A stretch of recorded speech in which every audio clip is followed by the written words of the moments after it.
Hello viewers, শুরু করছি Microsoft ওয়ার্ডের টেবিল। গত টিউটোরিয়ালে আমি টেবিল কীভাবে তৈরি করতে হয় এবং রো কলাম কীভাবে ইনসার্ট করতে হয় সেটা নিয়ে আলোচনা করছি। আজকে আলোচনা করব কীভাবে একটা টেবিল থেকে ডিজাইন করতে হয়, টেবিল মার্জ করতে হয়, টেবিল স্প্লিট করতে হয়, এগুলো আলোচনা করব। তো চলুন, প্রথমত আমরা এই টেবিলের মধ্যে ক্লিক থাকা অবস্থায় লেআউট, আমরা এখান থেকে ডিলিট এবং রো অ্যান্ড কলামস এগুলো আলোচনা করছি। আজকে করব হচ্ছে যে প্যারেন্টস নেম। যেমন প্যারেন্টস নেমের এই দুইটা ঘর একত্রিত করে আমরা একটা ঘরে রূপান্তরিত করব, সেটাকে বলা হয় সেল মার্জ। সেলটাকে মার্জ করা, দেন আমরা দুইটা সেল সিলেক্ট করে দেন মার্জ সেল ক্লিক, আমার দুইটা সেল মার্জ হয়ে গেছে। এখন এইখানে লিখে দেব, টাইপ করব যে ফাদার্স নেম, আর এই পাশে দিব হচ্ছে mother's name.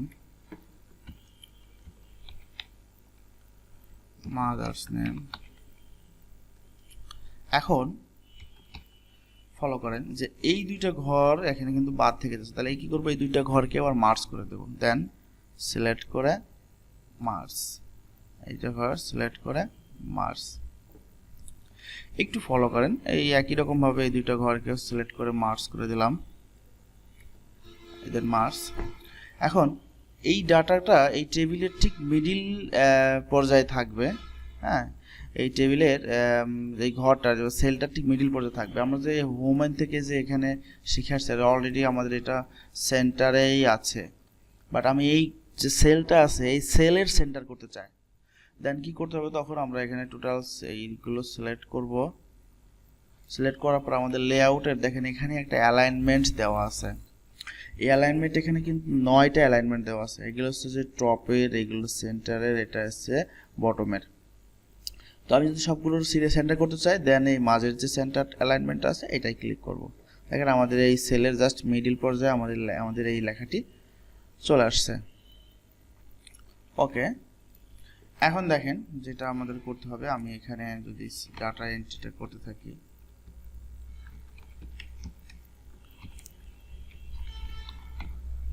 Father's name, MK, address, mobile number, etcetera. তুলনামূলকভাবে আমাদের মার্জ কিভাবে করব এটা আমরা অলরেডি শিখে গেছি। এখন যদি কখনো মনে হয় যে আমার এখানে আরেকটি কলাম লাগবে, আমি এখানে ইনসার্ট করে নিলাম। সো এই কলামের যতগুলো ঘর বা সেলগুলো থাকবে, এই সেলগুলো দেন প্রথমত এরকম থাকবে, মার্জ থাকবে, দেন মার্জ করে দিলাম। এখানে লেখা থাকবে অনলি 100। তো এটা সেন্টার করতে চাইলে সেন্টার চলে আসছে। এই অ্যালাইনমেন্টটা দিব, টেবিলের অ্যালাইনমেন্ট, তাহলে আমার সেন্টার চলে আসছে। এখন প্রশ্ন হচ্ছে যে এটা আমি লিখে দিই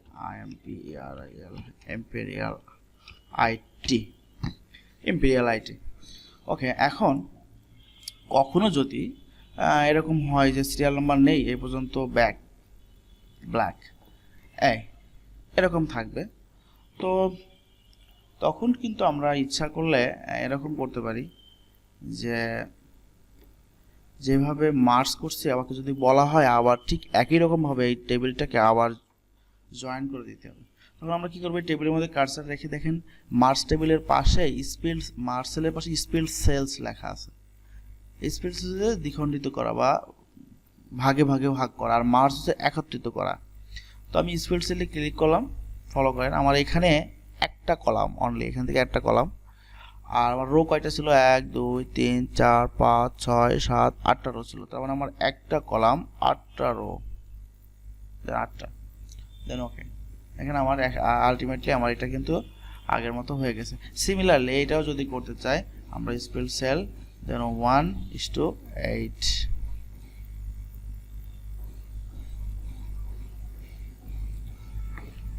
দেখেন আমাদের এটা কিন্তু নর্মালি এখান থেকে মার্জ করলাম আর এখান থেকে আমরা স্প্লিট করলাম।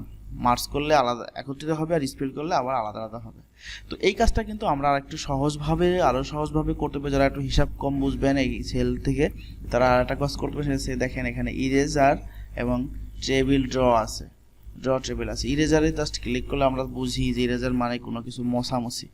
জাস্ট এই লাইনের পর ইরেজারে ক্লিক করে দেন লাইনের পর একবার click click click, wow ultimately কিন্তু আমাদের মুছে যাচ্ছে, দেখেন খুব সুন্দর, ওটার মতো করা লাগতেছে না।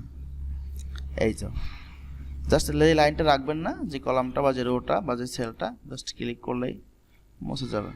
ওয়াও খুব মজার না?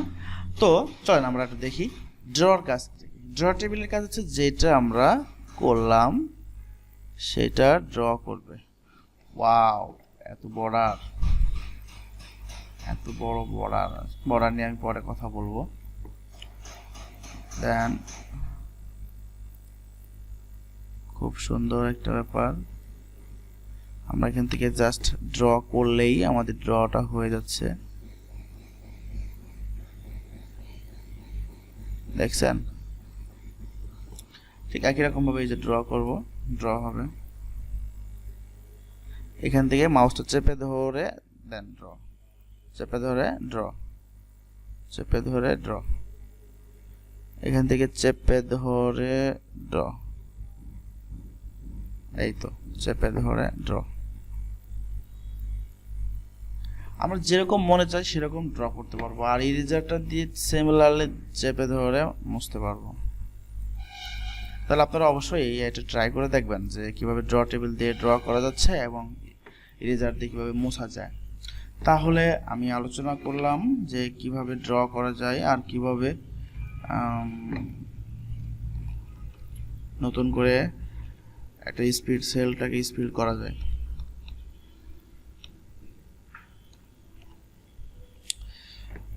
তো আর আরেকটা জিনিস দেখানোর আলোচনা করছি, সেটা হচ্ছে যেখানে অ্যালাইনমেন্ট, অ্যালাইনমেন্টটা টেবিলের অ্যালাইনমেন্ট।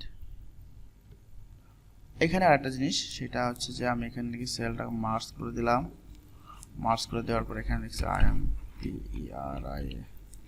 Imperial eight. এই লেখাটা অনেক সময় টেবিলের মধ্যে এইভাবে লম্বা লম্বে থাকে, আড়াআড়ি থাকে, এরকম থাকতে পারে। তাহলে আমরা এটা কি করতে পারি, সেন্টার করে দিন। আর এখানে টেক্সট ডিরেকশন দেওয়া আছে, এই টেক্সট ডিরেকশনে ক্লিক করেন, দেখেন এটা চেঞ্জ হতে থাকবে। উপরে নিচে ডানে বামে, যদি মিডিল দিতে চাই দেন মিডিল, এই যে ইম্পেরিয়াল টেকনোলজি। আবার ঘোরায় লিখতে চাইলে যে এইভাবে চলে আসবে। তো নর্মালি কিন্তু আমরা এই টেক্সট ডিরেকশন চেঞ্জ করে দিয়ে আমরা উপর নিচে করে দিতে পারি। টেবিলে আসলে তেমন এত কিছু লাগে না, তারপরেও জানাই রাখতেছি যদি আপনাদের কখনো কাজে লাগে। তো আমরা যদি এটাকে আবার কি করতে চাই, স্পেল করতে চাই, এই তো আমাদের আবার স্পেলড হয়ে গেছে। আজকে এটা বিষয়টি একটু লম্বা হয়ে যাবে, তারপরেও অবশ্যই থাকবেন সাথে, তাহলে অনেক আমি শেষ করতে পারবো।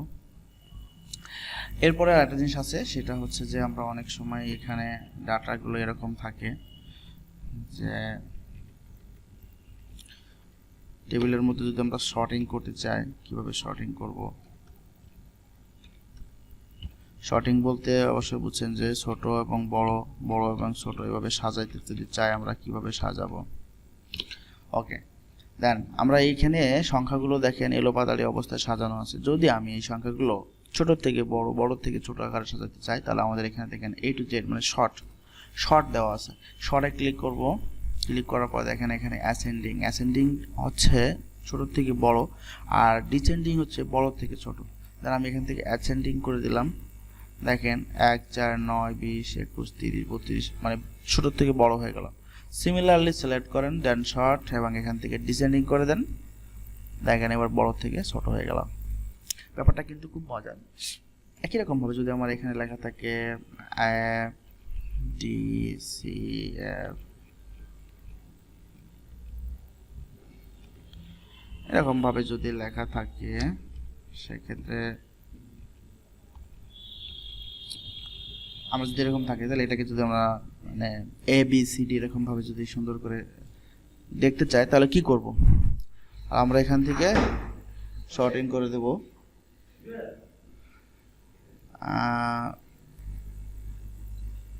তো শর্টিংটা যদি ঠিকঠাক করতে চাই তাহলে সিলেক্ট করব, সিলেক্ট করে অ্যাসেন্ডিং টু ডিসেন্ডিং, দেন ওকে।